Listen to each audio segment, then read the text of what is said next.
હાથી અને ઇન્દ્ર એટલે જે માયામાં મળેલો જીવ છે. આ સંસારમાં જીવ છે ને બધાની સાથે મળેલો છે. પણ હવે ગજેન્દ્રની કથામાં સુખદેવજી જે બોલે ને એ પહેલા એક પરીક્ષિત પ્રશ્ન કરે છે. મહારાજ,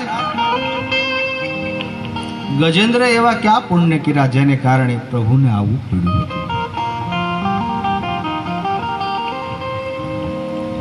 આ ગજરાજ છે અને હાથી છે ને જીવાત્મા કીધો છે. શું કીધું? જીવાત્મા. જીવાત્માનો અર્થ શું થાય કે આપણે દરેક બધા જીવ છીએ. હવે આ જીવ છે હાથી લગ્ન કરે. લગ્ન એટલે પરિવાર સાથે સંકળાયેલો છે. પણ લગ્ન કરીને પ્રેમ કરીને ભગવાનને ભૂલ્યો છે. લગ્ન કરવા એ દોષ નથી.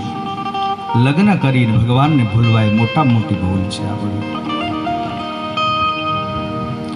લગ્ન કર્યા પછી પત્નીમાં આસક્ત થવું,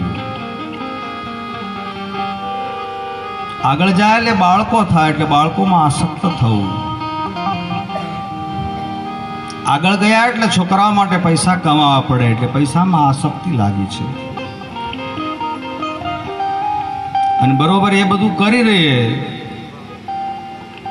તો કાળ જીવાત્મા અને કાળ છે મગર છે. મગર પકડી લેશે આપણને. મગર છે કાળ છે. જ્યારે બહુ પગ દુખવાની ચાલુ થાય ને ત્યારે સમજવું ચીઠી ફાટી ગઈ ઉપરથી. આપણે કેમ? મગર છે ને પેલા પગ પકડે છે જુઓ. અને 90% રોગ પગથી આવે એવું લખ્યું છે શાસ્ત્રમાં. પગનું હાલવાનું ઓછું થઈ જાય એટલે હવે સમજવું ઉપરવાળા ચીઠી ચાલુ કરી દીધી લખવાની આપણે.